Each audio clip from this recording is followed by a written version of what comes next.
What's up, everybody? Good morning. All of the athletes have already taken on the run this morning, so this will be the second stage of their day. We are covering the men's 40 plus division, and they are taking on stage 6, working with axle bars in the front rack carry as well as the overhead carry. They are about to get started, and here we go. A 15-minute time cap. Whoa, and they are moving.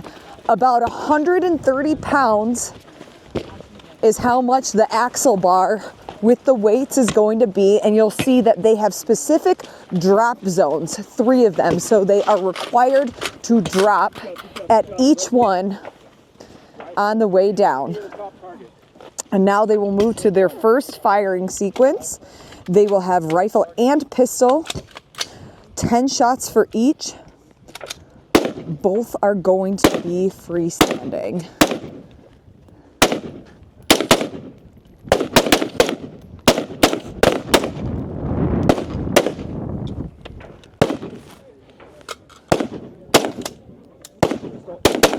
Strong pistol.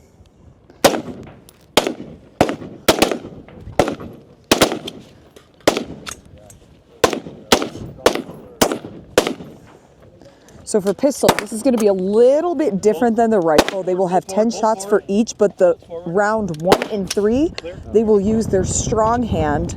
And then on rounds 2 and 4, they will use their non-dominant hand. On your screen, John Erweiler, Manuel Dion in the green, and Marco Solis all the way at the end, and then we'll move on to the other side. Nia Tran in the gray.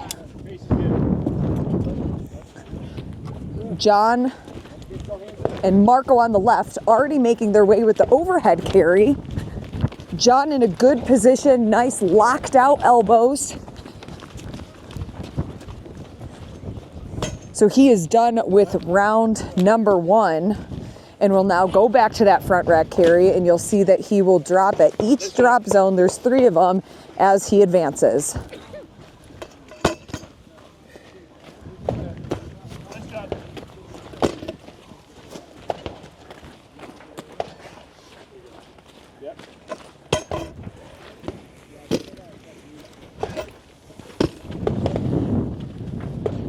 Right next to Emmanuel, he is also working to start round number 2.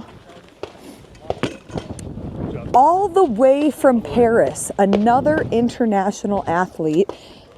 You know, we've talked about our friends over in Poland where we're hosting our first ever international event later this season. He has been able to link up with them. You can also see rocking one of their patches.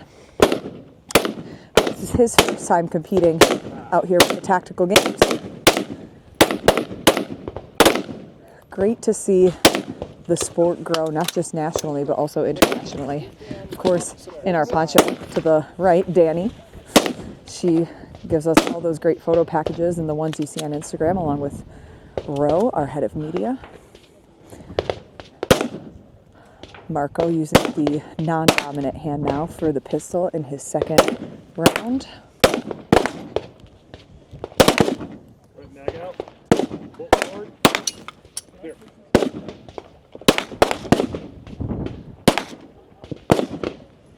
And if you've ever shot with a dominant hand before, or even your dominant, you'll notice that he has his hand in front of the chest. It gives you a little bit more stability instead of just leaving your arm down.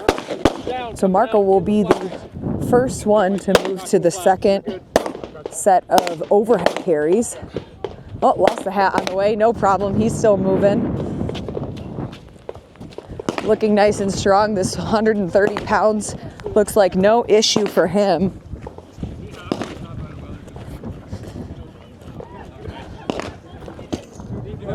And now he will start round number 3.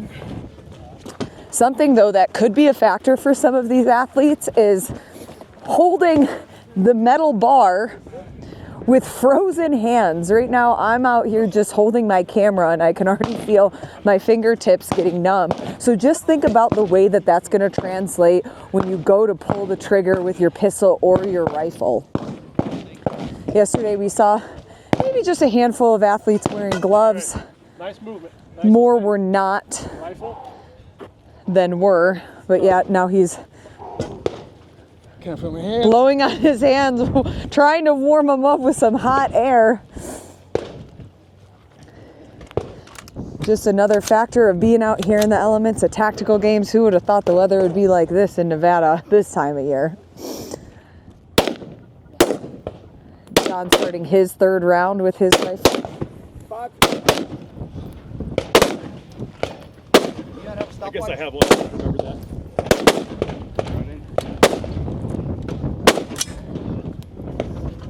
Manuel also joining his third round. No, shut up. Strong hand. Okay. Hit reset. Clear. Got it. Okay, thank you.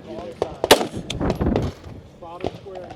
And John has now pulled ahead just slightly in front of Marco, the first to start shooting his pistol. This is his dominant hand. He's a lefty, or at least with his pistol.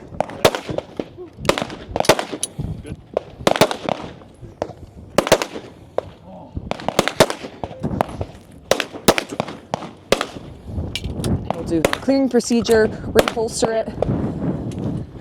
Let's go. Now finishing up round 3, he'll have just one more round to go. And plenty of time before the time cap.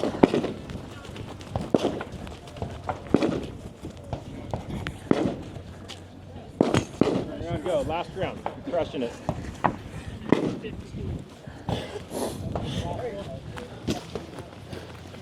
Nice front rack position. Drop. Back up. Let's go. And they are required to drop at each drop zone. So you'll see that's where Yep. Back the up. flags are. If you can't see those by the angle, that's how they know where they can drop each time. Drop.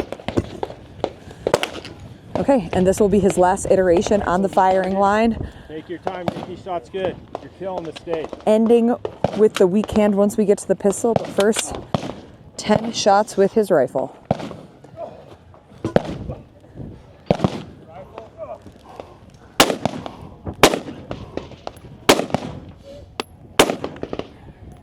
Last target.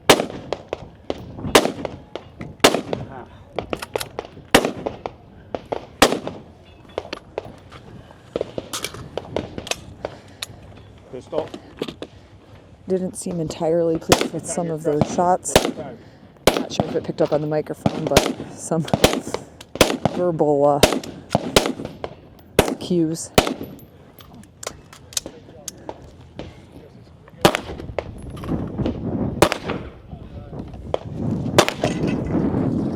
I'll get that. I got it.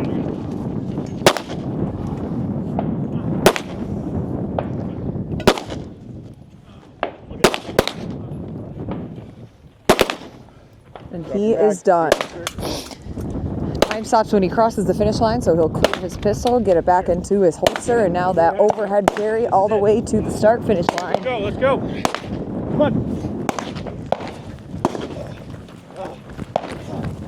Keep it up. You gotta drop this. Come on.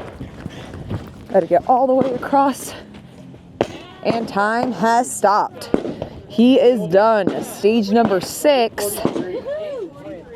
8:43 for John Erweiler. And we'll go back towards the firing line as the rest of the men finish up. It looks like Manuel Dion is going to be Marco Solis in our lane 1. He was already able to finish up probably pretty close to when John was able to cross that finish line. So Dion and Tran, Dion to the left, Tran to the right, finishing up. Last overhead carry to lock in his time for stage number 6, second stage on the day for the men's 40 plus division.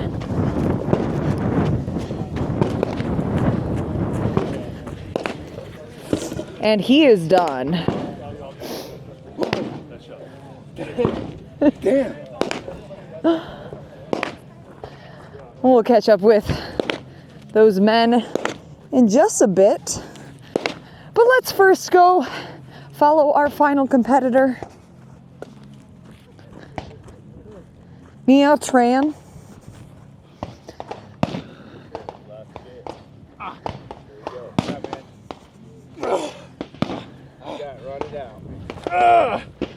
Nice fight.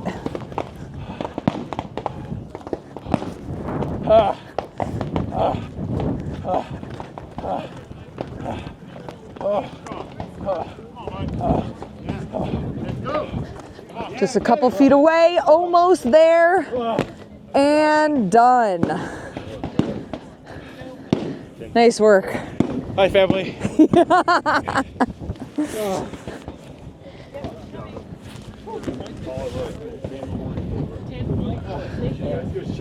Okay, I'm gonna set these down.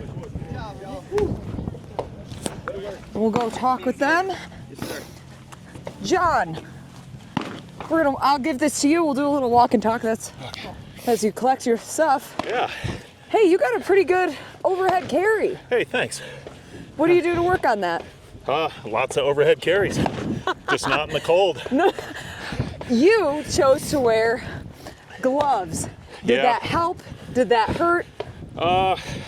It was questionable, but I didn't think it hurt my grip too much, and I think it might hurt my pistol shooting a little bit, but the overhead carries, at least my hands are not numb. Was it because you couldn't really feel pulling the trigger from the gloves? Yeah, you lose your sensitivity to that trigger. So, I risked it. Hopefully my time makes up for a little bit of my shooting. What's the experience been like for you this weekend? Amazing. The cold and the hail and the snow yesterday was a little tough, but we made it through and everybody's still here. So it's been a great experience, and they always are. So thanks for being out here. Great to see you out here. Congrats. Manuel. Hey. I'm going to give you this. Do you have all your things? Yeah. Okay, then we'll walk and talk this way. All the way from Paris. Yeah. Nice trip. Nice trip to come here. Like, amazing. What initially made you interested in this sport that brought you all the way half across the world to compete? Okay, first, I do CrossFit. I love CrossFit. I like performance. And I see Hebner is like elite of CrossFit. I follow him on Instagram and I say, oh my God, he shoot. I say, what's he do? What's that tactical games? I look at that and say, I won't do it. So I'm here. And this is your first time competing with tactical games, This correct? is my first time, and I don't shoot a lot in France, but it's so good. The experience is like crazy. I love it. What has been your favorite part about being out here this weekend? My favorite part was the first time I come. I look everything, say, oh, I'm here, and I think it's the stage 3. It's like John Wick. I love it. So a little bit cold. For everything is physic. I can warm up. That stopped me, and that's hard. So I was taking in Nevada always sun. Us too. I take only clothes for summer. I have to go buy some because I was too cold. So, but it's amazing. I can say just like that. The team tactical games is very nice, amazing. People so nice with me, and I'm so surprised I come from Paris just for tactical games, and I have a really good experience. Well, Yeah. we love having you out here, knowing that Thank it you. is a bit more challenging to practice the shooting at home. What are some of the things that you think you'll be able to practice for another tactical games once you get back to shooting. Paris? Yeah. So I'm going to Poland because you're going to tactical games in Poland. Mm-hmm. I will be here, so I'm going to train there for be more efficient, and that's it. To be more efficient. Yeah. True dedication. Thank Hey, you. nice work. Thank you so Great much. to see you out here. Yeah, for sure. Hey, if Manuel can come out here and do it, that means that you can do it. Came half across the world to compete. We love seeing this sport expand, spread. We love our entire community. So yeah, just even though it was a little colder than I think we all anticipated, goes out, gets the gear that he needs. Same with us. We were going to the store to get some hand warmers and gloves, but we absolutely love being out here, even with the less than desirable elements. That's a wrap for our men's 40 plus division. Make sure you like, subscribe, send this to a friend, share it, let the channel grow. It helps the sport grow, and we'll see you for the next video.